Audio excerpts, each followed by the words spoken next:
right.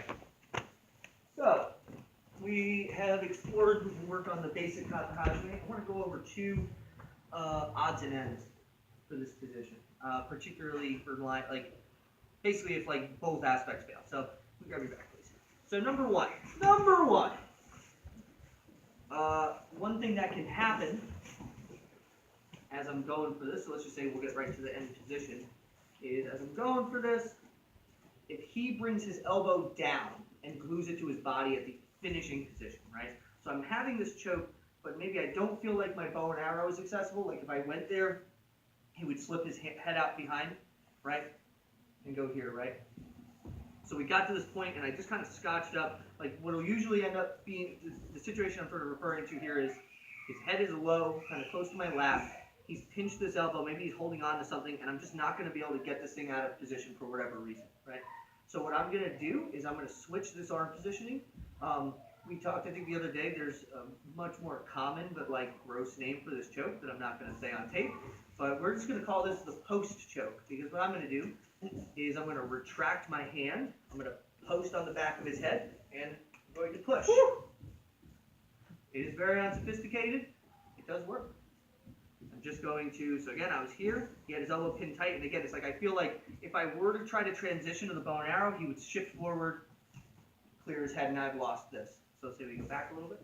So I went for my choke, he pinned his elbow tight at the end, and I just like can't make this thing happen at this point, right? Maybe I had it at first, let's say we loosen up, I had it, I was going, and then he slid it down really forcefully. And it happens sometimes. So from here, I'm retracting, I'm reclining back. I don't want to try to pummel this in. I want to retract. I want to post my hand on the back of his head, back of his neck, and I'm going to, I literally am just posting, and I'm just going to push forward and pull back. So I'm not trying to like push with a bent elbow, because like drive your head back, Mike, right? He's going to win that fight. But say I retract, drive your head back, Mike. Go ahead.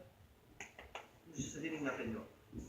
You can leave, you can technically go directly to this. Let's say I sit you up.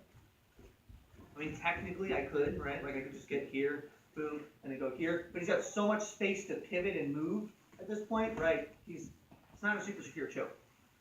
But if I'm going like bow and arrow choke, he starts shifting down, and maybe I feel like to transition to the Kata, like say this arm is already pinned tight, and I couldn't get to it from here.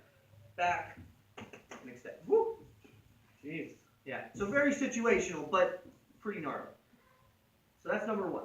Number two, I was going for my Kata. I have my control. He shifts down and clears his head.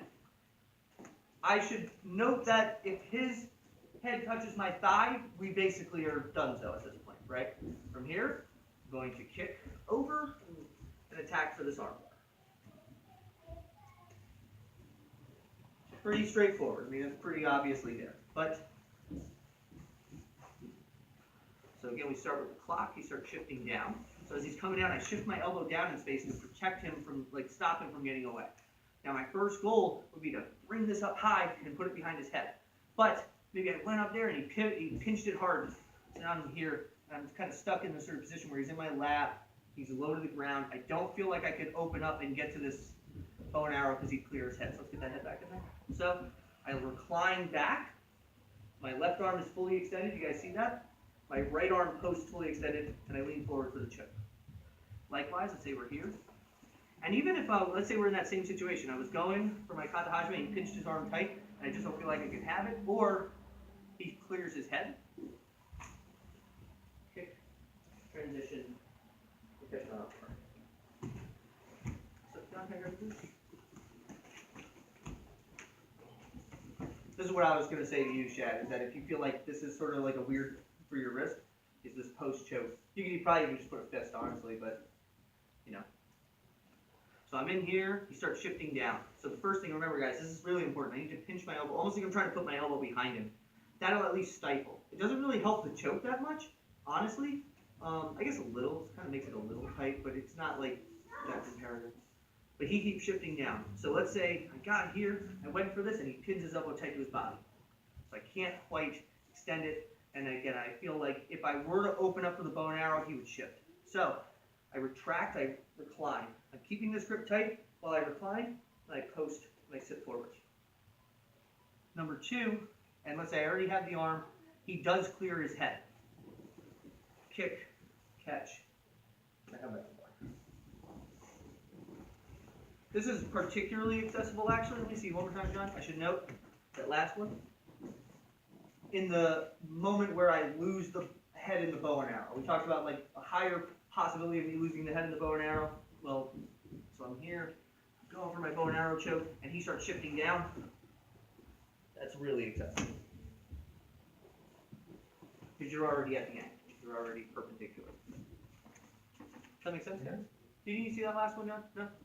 Alright, cool. Let's go and partner up, play around with that for a few minutes, and we'll get the rest of this. Alright, 1, 2, 3!